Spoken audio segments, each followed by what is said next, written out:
Assalomu alaykum Türkmen oğlanlar. Gyza bratwa bugün bizde Türkmen dilinden test bolýar. 4 san sorag berilýär. Şu 4 san soragda ikisini kim bilse, şular ýalyk Jordan firmadan представительden şular 5% gidişini kart tutýar. Birim 50 manat bayrak bar. Çol let's go proverim na eruditsiyonu näl türkmençe näl bilýärem bilen oklama oglama paýjam çy proverim. Ça. Gyzlar salam.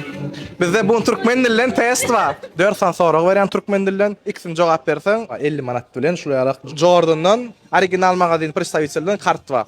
Barlak görelmi? 4 san sorag berjek. Let's go mu? Komentariya Türkmençe näme bolýar komentariya? Komentariya nemede? Komentariya ýa bir näme bolýar şu türkmençe tapdan agay. Komentariya näme bolýar? Поехали дальше, let's go. Türkmençe kalbasa näme bolýar? Şoklat.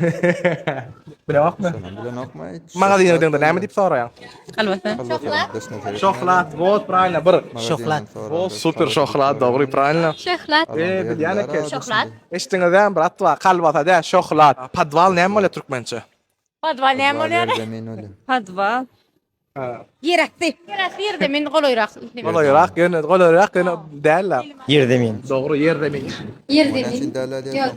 Yerdemin bolýar, doğru. Yerdemin.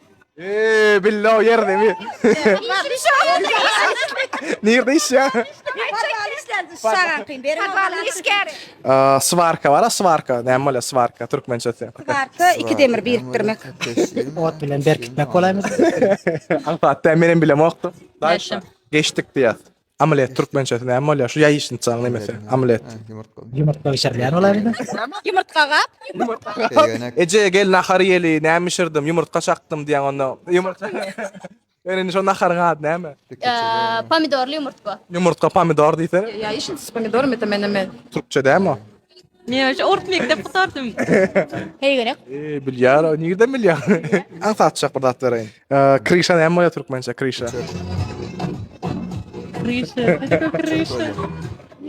Çatır mı çatır? Çerdak. Çerdak. Orsada çerdak bence. Üçük tuvalem hakiki Türkmen ayt. Adın näme? Сожалению, сегодня сеň hiç günüm menki değil. Чё, ладно, в следующий раз удачи. Но в следующий раз обещаю, что твой будет.